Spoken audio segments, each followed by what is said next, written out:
Assalamualaikum warahmatullahi wabarakatuh. Selamat pagi, salam sejahtera untuk kita semua. Pertama-tama yang kami hormati, dosen pembina Bahasa Indonesia, Bapak Ahmad Zulfahmi Ubaidillah, SPD MPD, dan yang kami hormati, teman-teman mahasiswa Universitas Sangga Buana. Kami dari kelompok 6 akan mempresentasikan dengan tema karangan ilmiah yang terdiri dari pengertian, ciri-ciri, syarat-syarat, jenis-jenis, dan sistematika. Sebelumnya, perkenalkan nama saya Siti Munawaroh, mahasiswa Universitas Sangga Buana, Prodi Teknik Sipil kelas D Weekend dengan NPM 21122311115. Yang pertama ada pendahuluan. Karangan ilmiah merupakan hasil tulisan yang menuruti suatu aturan tertentu. Aturan tersebut biasanya merupakan suatu persyaratan tata tulis yang sudah dibakukan oleh pengelola akademik.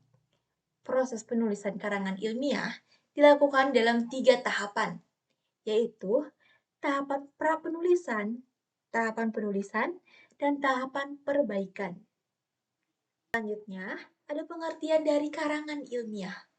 Karangan ilmiah merupakan laporan tertulis yang disusun berdasarkan hasil penelitian atau kajian yang telah dilakukan oleh individu atau tim. Untuk mematuhi kaidah dan etika keilmuan yang diakui dalam masyarakat ilmiah, tujuan utamanya adalah mengeksplor suatu topik, memberikan jawaban terhadap pertanyaan-pertanyaan tertentu, serta membuktikan kebenaran atau kevalidan informasi yang disajikan dalam tulisan tersebut. Dalam konteks ilmu pengetahuan dan teknologi, karangan ilmiah dihasilkan melalui proses yang mengikuti metode ilmiah. Hal ini mencakup penggunaan metode yang sistematis, pengumpulan data yang terperinci, serta analisis yang dapat mendalam untuk mendukung argumen yang disajikan. Jadi, karangan ilmiah bukan hanya tentang penyampaian hasil penelitian, tetapi juga tentang bagaimana informasi disusun, dianalisis, dan disajikan secara objektif, serta sesuai dengan standar keilmuan yang telah ditetapkan. Baik, terima kasih. Sekian penyampaian dari saya terkait pengertian dari karangan ilmiah. Selanjutnya, mari kita simak apa yang menjadi ciri-ciri karangan ilmiah yang akan disampaikan oleh Saudara Roni dan Taufik. Atas kesediaannya, kami persilahkan. Baik, terima kasih rekan Sayis atas kesempatan yang diberikan. Assalamualaikum warahmatullahi wabarakatuh. Selamat pagi, salam sejahtera untuk kita semua. Yang terhormat Bapak Dosen Pembina Bahasa Indonesia, Bapak Ahmad Zulfahmi Ubaidillah SPD MPD. Semoga Bapak sehat selalu. Yang kami hormati juga tentunya teman-teman mahasiswa USB PKP. Sebelum memulai, izin memperkenalkan, nama saya Roni Rahadian, mahasiswa USB PKP, Prodi Teknik Sipil, kelas D Weekend dengan NPM 21122311035. Teman-teman sekalian, setelah menyimak dari apa yang telah disampaikan rekan saya tadi mengenai pengertian karangan ilmiah, sekarang saya akan menjelaskan apa saja yang menjadi ciri-ciri karangan ilmiah. Teman-teman sekalian, tidak semua karya yang ditulis secara sistematis maupun berdasarkan fakta yang sebenarnya bisa disebut sebuah karangan ilmiah. Oleh sebab itu, karangan ilmiah memiliki ciri-ciri sebagai berikut. Ciri karangan ilmiah yang pertama adalah objektif. Keobjektifan ini nampak pada setiap fakta atau data yang diungkapkan berdasarkan dari kenyataan yang sebenarnya, tidak dimanipulasi, tidak dilebih-kurangkan, dan juga setiap simpulan atau pernyataan yang disampaikan berdasarkan dari bukti-bukti yang bisa dipertanggungjawabkan. Dengan demikian, teman-teman sekalian, siapapun bisa mengecek, memverifikasi kebenaran atau keabsahannya. Ciri selanjutnya dari karangan ilmiah adalah logis. Sebuah karangan ilmiah haruslah ditulis secara logis, yang artinya dalam menuliskan karangan ilmiah, pola penulisan kalimatnya haruslah masuk akal atau mudah dicerna oleh logika. Sebuah karangan ilmiah yang baik adalah yang mampu mengkomunikasikan pemikiran penulisnya kepada pembaca. Apabila tidak memiliki unsur ini, pembaca akan sangat sulit untuk menerima, mencerna, menangkap pesan apa yang ingin disampaikan penulis kepada pembaca. Logis tidaknya sebuah karangan ilmiah bisa kita lihat dari apa yang disampaikan penulis di dalamnya, seperti dari hasil riset, penelitian, penilaian, ungkapan, dan juga data yang disampaikan berupa hasil atau sebuah kesimpulan. Ciri berikutnya dari karangan ilmiah adalah konsisten. Sebuah karangan ilmiah yang populer haruslah disusun secara konsisten sehingga memenuhi syarat atau standar ketentuan ilmiah, dimulai dari penggunaan tanda bahasa, tanda baca, istilah, dan juga tahap-tahap penulisannya haruslah tersusun secara konsisten sehingga apa yang disajikan ke pembaca bisa diterima dengan baik.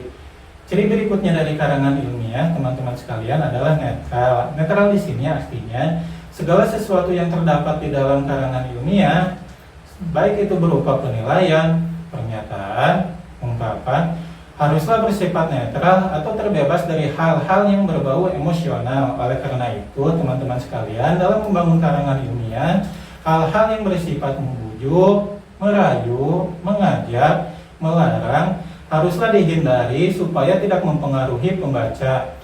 Ciri berikutnya dari karangan ilmiah adalah sistematis. Sebuah karangan ilmiah, penulisannya mengacu kepada pola penyajian yang bersifat baku. Baku di sini yang sudah ditentukan oleh standar ketentuan ilmiah, seperti terdiri dari beberapa bagian seperti pendahuluan, isi, kesimpulan, ucapan terima kasih, dan ditutup dengan daftar pusaka. Dengan demikian, teman-teman sekalian, sebuah karangan ilmiah tersusun atas beberapa bagian yang letak atau posisinya tersusun secara sistematis. Baik, Bapak dan teman-teman sekalian, sekian penyampaian dari saya.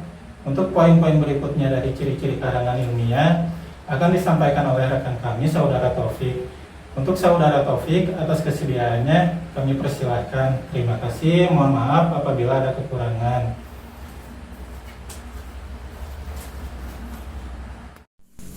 Baik, terima kasih Saudara Roni atas kesempatan yang diberikan. Assalamualaikum warahmatullahi wabarakatuh. Selamat pagi, salam sejahtera untuk kita semua. Yang terhormat Bapak dosen Pembina Bahasa Indonesia, Bapak Ahmad Yufami Ubudidil, dan juga mahasiswa Universitas Sagabuana YPKP. Sebelum memulai, izin untuk memberikan nama diri. Nama saya Taufik Alfiana Praijur Effandi, mahasiswa Universitas Sagabuana YPKP, Prodi Teknik Sipil, kelas DWK dengan NIM 21122 31130. Menyambung apa yang tadi disampaikan oleh Saudara Roni, ciri-ciri karangan ilmiah adalah keenam, menyajikan fakta. Jadi di dalam karangan itu harus berdasarkan fakta dan data, bukan berdasarkan perasaan atau emosi.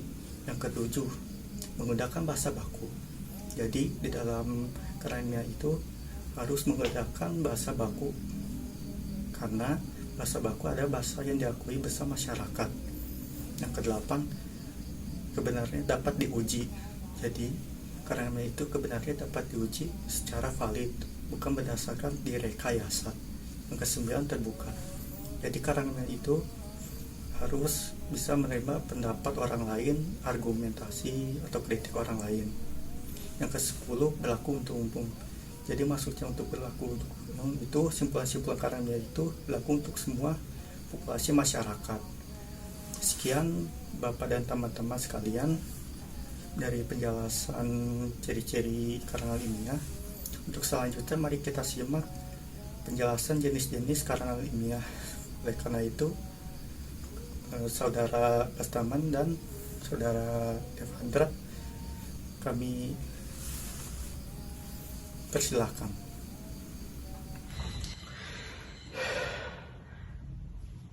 Baik, terima kasih kepada Saudara Taufik yang telah memberikan kesempatan.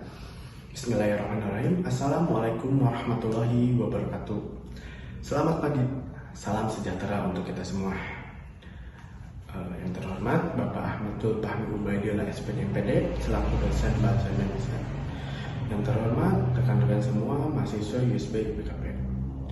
Sebelumnya izinkan saya memperkenalkan diri. Nama saya Arya Rifki Bastaman, salah satu mahasiswa USB YPKP kelas DWK Prodi Teknik Sipil dengan nomor induk mahasiswa 2112231114. Baik, di sini saya akan menjelaskan tentang jenis-jenis karangan ilmiah. Oke, langsung ke materi. Yang pertama di sini ada laporan. Laporan adalah sebuah dokumen tertulis yang berisi tentang hasil pelaksanaan sebuah penelitian yang dibuat secara jelas. Laporan penelitian berisi tentang metodologi, sebuah proses dan hasil penelitian yang dibuat secara rinci dalam metode penulisan dan sistematikanya menggunakan bahasa yang lugas. Baik teman-teman, yang kedua di sini ada artikel ilmiah. Artikel sendiri mempunyai arti yaitu sebuah tulisan yang berisi tentang pendapat dalam sebuah masalah ataupun peristiwa. Bila dalam kaitannya dalam konteks ilmiah, artikel ilmiah sendiri merupakan karya tulis yang dirancang untuk dimuat dalam jurnal ataupun buku yang ranahnya adalah keilmuan ataupun sebuah penelitian. Artikel ilmiah sendiri merupakan hasil dari pemikiran, kajian pustaka, dan hasil dari sebuah proyek yang harus berdasarkan fakta. Bisa disimpulkan, artikel ilmiah bersifat objektif ya teman-teman. Nah, selanjutnya yang terakhir di sini ada makalah.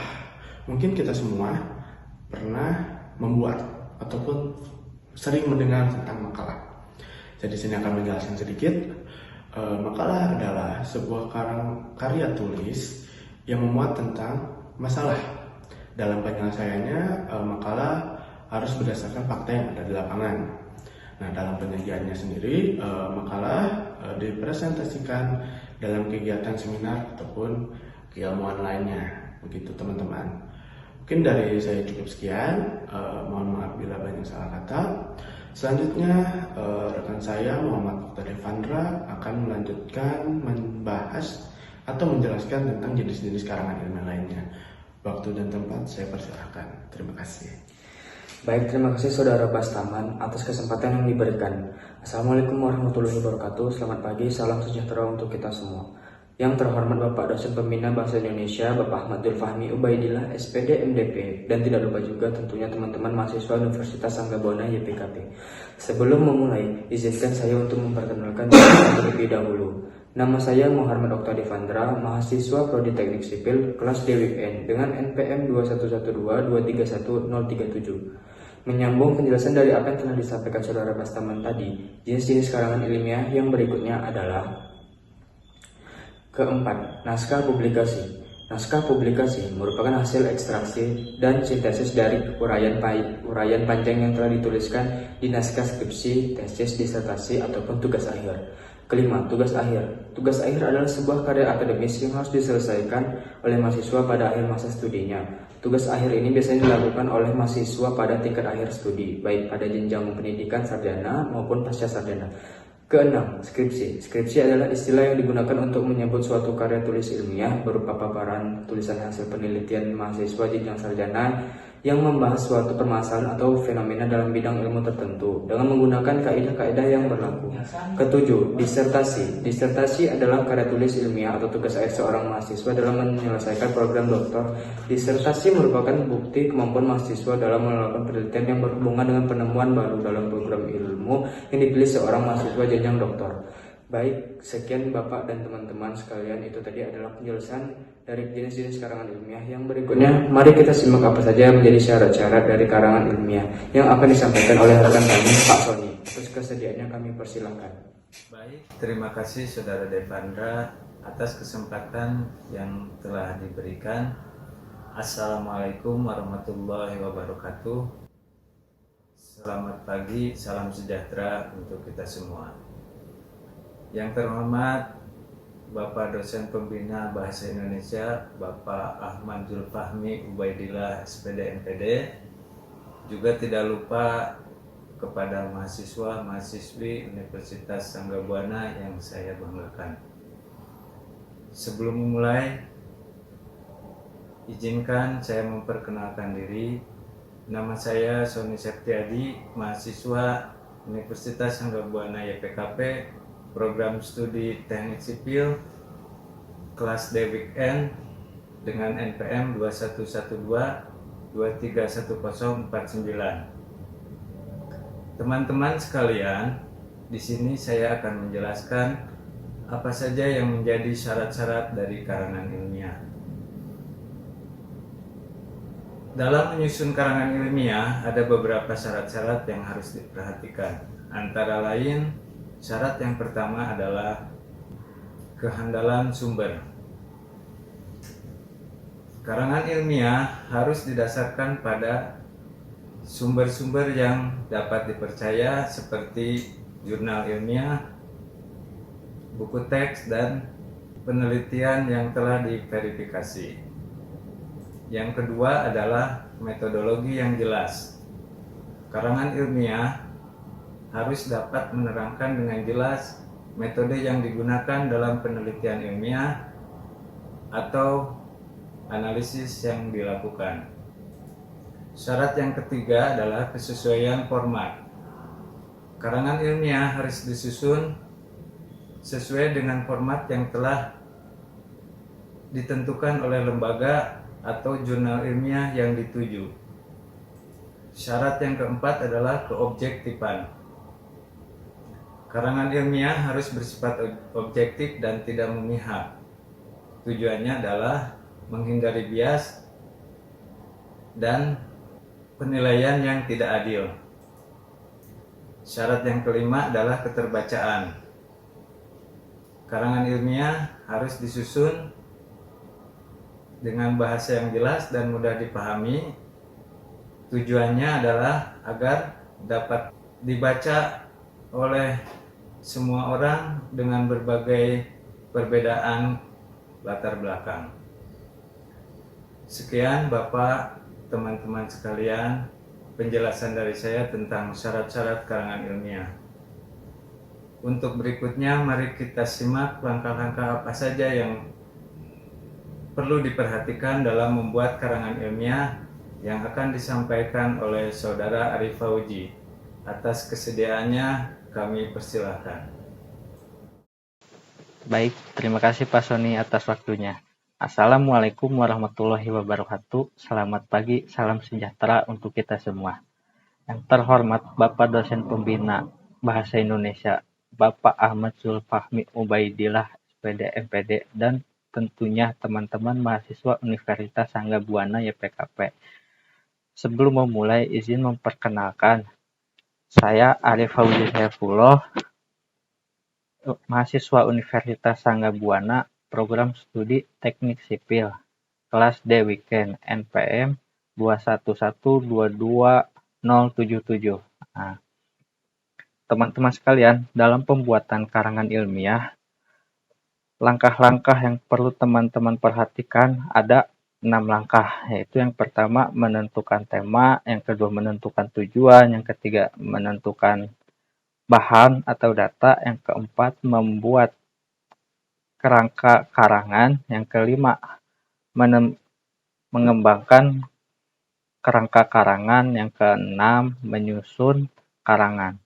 Nah, poin yang pertama, kita harus menentukan tema. Jadi dalam menentukan tema itu kita harus menguasai tema atau topik tersebut ya teman-teman. Karena jika kita sudah menguasai tema tersebut atau topik tersebut, itu akan memudahkan kita dalam menulis suatu karangan ilmiah. Nah, begitupun sebaliknya, jika kita tidak menguasai dari topik tersebut, itu akan menyulitkan kita untuk menulis karangan ilmiah dan hasilnya itu akan menjadi acak-acakan. Nah, selain kita menguasai dari tema tersebut, nah tema tersebut juga itu harus yang menarik. Ya, menarik di sini dalam artian menarik untuk si pembaca, begitu ya teman-teman. Nah, poin yang kedua di sini yaitu menentukan tujuan. Nah, tujuan penulis karangan ilmiah harus dirumuskan secara jelas dan spesifik. Nah, tujuan penulisan karangan ilmiah dapat berupa satu, menambah pengetahuan, yang kedua menerangkan suatu fenomena, yang ketiga menelaah suatu masalah, dan yang keempat menemukan solusi atas suatu masalah. Poin yang ketiga, menentukan bahan atau data. Menentukan bahan atau data adalah sumber informasi yang akan digunakan dalam penulisan karangan ilmiah. Bahan atau data dapat kita peroleh dari berbagai sumber seperti buku, artikel, jurnal, hasil penelitian, dan atau hasil wawancara, begitu ya teman-teman. Dalam menentukan bahan atau data, kita pun harus menentukan mempertimbangkan beberapa hal. Nah, yang pertama, data tersebut harus relevan dengan tema. Jadi jangan kita menentukan bahan itu tidak sesuai dengan tema. Jangan begitu ya teman-teman. Nah, yang kedua, keakuratan bahan atau data. Yang ketiga, ketersediaan bahan atau data. Jadi dalam menentukan bahan atau data itu kita harus mengambil data yang sudah tersedia, bisa dari data yang tersedia. Nah, dari situ kita meneliti lagi apakah karangan ilmiah yang bahan data yang saya kumpulkan itu sudah tersedia apa belum. Nah, jika sudah bahan atau data dari karangan ilmiah yang saya tulis sudah ada, kita juga bisa menemukan lagi inovasinya dari karangan ilmiah yang sudah ada tersebut, gitu ya teman-teman. Nah, masuk poin yang keempat, membuat kerangka karangan ilmiah.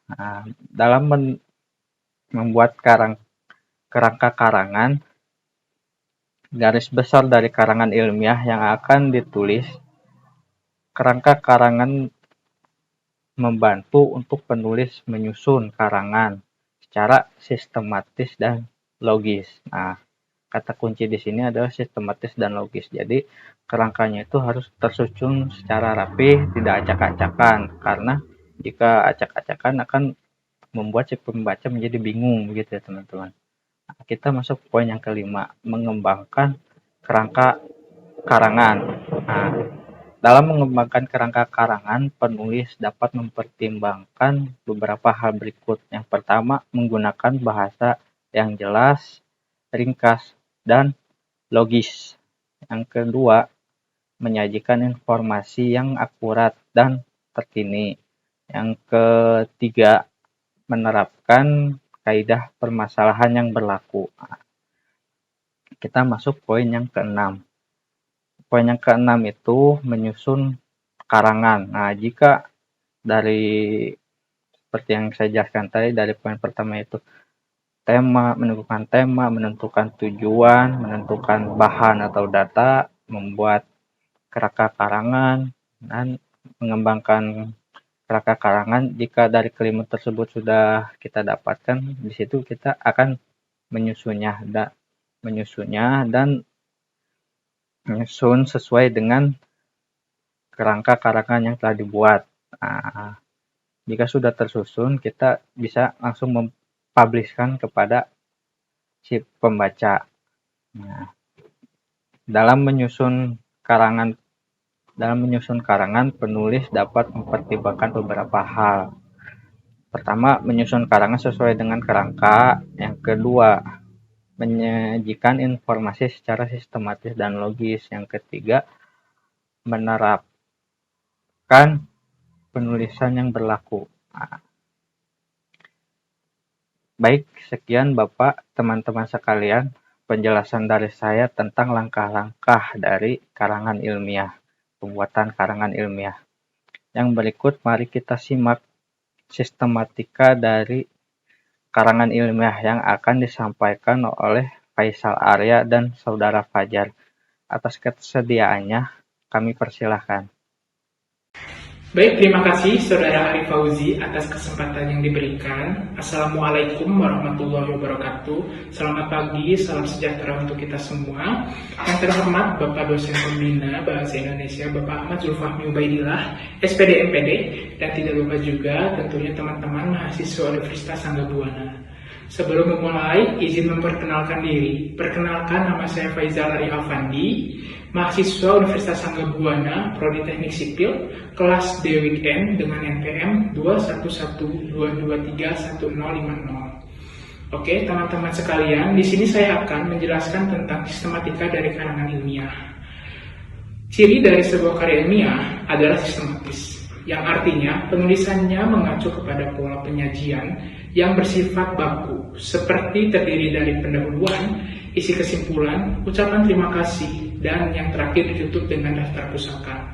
Jadi, rekan-rekan, sebuah karya ilmiah disusun atas beberapa bagian yang letak atau posisinya terurut secara sistematis.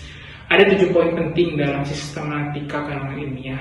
Yang pertama adalah perumusan masalah, yang kedua adalah luas dan batasan tema, yang ketiga adalah tujuan, yang keempat adalah pemikiran tentang tema, yang kelima adalah perumusan hipotesis, yang keenam adalah bagaimana cara memperoleh data, dan yang ketujuh adalah metode penelitian. Oke, dari 7 poin tersebut, di sini saya akan menjelaskan nilai penting di dalamnya. Yang pertama adalah perumusan masalah. Perumusan masalah adalah langkah awal yang krusial dalam pembuatan karangan ilmiah. Perumusan masalah membantu peneliti mengidentifikasi, merinci, dan mengklarifikasi masalah atau pertanyaan ataupun penelitian yang ingin dijawab melalui penelitian yang dilakukan. Ada beberapa poin penting di dalamnya. Yang pertama adalah identifikasi masalah atau kesenjangan pengetahuan. Yang kedua adalah rasionale, alasan pentingnya masalah. Yang ketiga adalah latar belakang penelitian. Yang keempat adalah tujuan penelitian. Yang kelima adalah batasan masalah. Yang keenam adalah pertanyaan penelitian atau hipotesis. Yang ketujuh adalah signifikasi penelitian. Oke, yang kedua adalah batasan tema. Dalam batasan tema dalam sistematika karangan ilmiah mengacu pada batasan atau cakupan spesifik dari topik yang akan diteliti. Ini membantu mengarahkan fokus penelitian dan memastikan bahwa penelitian tersebut dapat dijalankan dengan efisien dan efektif.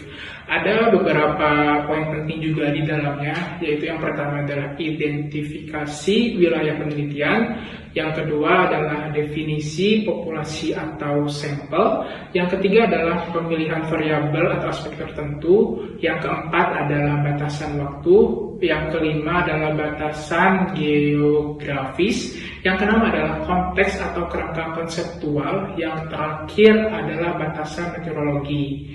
Oke, yang ketiga itu tujuan. Dalam sistematika karangan ilmiah, bagian tujuan atau tujuan penelitian menguraikan secara rinci apa yang hendak dicapai melalui penelitian yang dilakukan.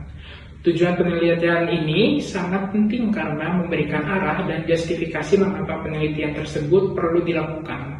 Ada beberapa poin penting juga di dalamnya. Yang pertama adalah fokus penelitian, yang kedua adalah pencapaian yang diinginkan, yang ketiga adalah penyelesaian masalah atau kesenjangan pengetahuan, yang keempat adalah kontribusi terhadap pengetahuan, yang kelima adalah relevansi praktis, yang keenam adalah mengisi celah pengetahuan, yang ketujuh adalah mendukung pembaca memahami konteks penelitian. Oke, dan yang keempat itu adalah pemikiran penulis tentang tema. Dalam sistematika karangan ilmiah atau dalam sistematika karangan ilmiah pemikiran penulis tentang tema mencakup bagaimana penulis mengkaji dan memahami topik yang menjadi fokus penelitian. Pemikiran ini tercermin dalam beberapa bagian karangan, yang termasuk pendahuluan, kajian pustaka, perumusan masalah. Ada beberapa poin penting juga di dalamnya. Yang pertama adalah pendahuluan, yang kedua adalah kajian pustaka, yang ketiga adalah perumusan masalah, yang keempat adalah batasan tema, yang kelima adalah tujuan penelitian, dan yang kelima itu perumusan hipotesis. Perumusan hipotesis merupakan langkah penting dalam sistematika karangan ilmiah, terutama pada bagian metodologi penelitian.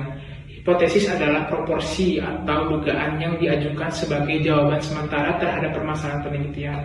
Ada beberapa poin penting juga di dalamnya. Yang pertama adalah hubungan antara variabel, yang kedua adalah jawaban terhadap pertanyaan penelitian, yang ketiga adalah basis teoretis atau konseptual. Yang keempat adalah verifikasi dan uji empiris. Yang kelima itu jelas dan terukur. Yang keenam adalah berorientasi tujuan penelitian. Yang ketujuh itu hipotesis nol dan hipotesis alternatif. Yang kedelapan adalah keterkaitan dengan metode penelitian. Oke, mungkin cukup sekian pemaparan materi dari saya. Ada poin-poin selanjutnya dari sistematika karangan ilmiah. Ini akan dilanjutkan atau akan dipaparkan oleh saudara kami, yaitu Kang Fajar. Atas kesediaannya kami persilahkan. Terima kasih. Assalamualaikum warahmatullahi wabarakatuh. Baik, terima kasih Saudara Faisal Arya atas kesempatan yang diberikan. Assalamualaikum warahmatullahi wabarakatuh. Selamat pagi, salam sejahtera untuk kita semua. Yang terhormat Bapak Dosen Pembina Bahasa Indonesia, Bapak Ahmad Zulfahmi Ubaidillah SPD MDP, dan tidak lupa juga tentunya teman-teman mahasiswa Universitas Sangga Buana YPKP. Sebelum memulai, izin memperkenalkan diri. Nama saya Muhammad Fajar, mahasiswa USB YPKP Prodi Teknik Sipil, kelas D Weekend, dengan NPM 211-223-1001. Menyambung penjelasan dari apa yang telah disampaikan Saudara Faisal Arya tadi, sistematika karangan ilmiah yang berikutnya adalah poin F, yaitu bagaimana cara memperoleh data. Memperoleh data memiliki beberapa teknik, diantaranya wawancara. Wawancara adalah teknik pengumpulan data yang dilakukan melalui tatap muka dan tanya jawab langsung antara peneliti dan narasumber. Lalu teknik selanjutnya yaitu observasi. Observasi adalah metode pengumpulan data yang kompleks karena melibatkan berbagai faktor dalam pelaksanaannya. Lalu teknik selanjutnya ialah kuesioner. Kuesioner merupakan metode pengumpulan data yang dilakukan dengan cara memberi pertanyaan kepada narasumber untuk dijawab. Dan yang terakhir ialah teknik studi dokumen. Studi dokumen adalah metode pengumpulan data yang tidak ditujukan langsung kepada subjek penelitian. Studi dokumen adalah jenis pengumpulan data yang meneliti berbagai macam dokumen yang berguna untuk bahan analisis. Lalu poin selanjutnya, poin G, yaitu poin metode penelitian. Pengertian metode penelitian adalah cara ilmiah untuk mendapatkan data dengan tujuan dapat dideskripsikan, dibuktikan, dikembangkan, dan ditemukan pengetahuan, teori untuk memahami, memecahkan, dan mengantisipasi masalah dalam kehidupan manusia. Selanjutnya, bagian kedua yaitu bagian isi. Isi adalah paparan suatu pembahasan secara ilmiah yang dilakukan oleh seorang penulis ataupun peneliti. Pada bagian isi harus terdiri dari pendahuluan, adanya latar belakang masalah, rumusan masalah, batasan masalah, tujuan penelitian, manfaat penelitian, sistematika penulisan, dan signifikasinya.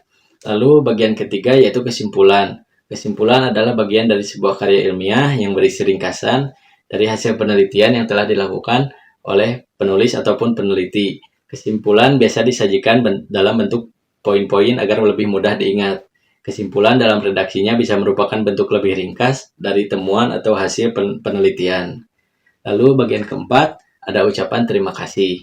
Ucapan terima kasih dalam Kamus Besar Bahasa Indonesia, terima kasih berarti rasa syukur. Terima kasih juga merupakan bentuk penghargaan atas perbuatan baik yang diterima. Lalu poin yang terakhir adalah daftar pustaka. Daftar pustaka merupakan komponen tak terpisahkan dalam sebuah karya ilmiah, sekaligus menjadi bukti kredibilitas dari tulisan tersebut. Penting untuk memastikan bahwa sumber-sumber rujukan yang tercantum dalam daftar pustaka relevan dengan karya ilmiah yang ditulis. Baik, sekian Bapak dan teman-teman sekalian, penjelasan dari sistematika karangan ilmiah, sekaligus menjadi penutup materi dari kelompok kami. Selanjutnya kami kembalikan ke moderator Teh-Is, kami persilahkan. Baik, terima kasih kepada rekan-rekan kelompok 6 yang telah menyampaikan poin-poin dari materi karangan ilmiah. Mewakili kelompok 6, kami memohon maaf apabila ada penjelasan dari kami yang tidak jelas dan tutur kata kami yang kurang baik. Kami berharap apa yang kami sampaikan bisa menjadi referensi dan menambah wawasan bagi teman-teman sekalian dalam membuat karangan ilmiah. Kami juga mengucapkan terima kasih kepada Bapak Fahmi yang telah memberikan kesempatan kepada kami untuk bisa tampil mempresentasikan sebuah topik kepada teman-teman sekalian. Di akhir kata, kami dari kelompok 6 izin pamit. Wassalamualaikum warahmatullahi wabarakatuh.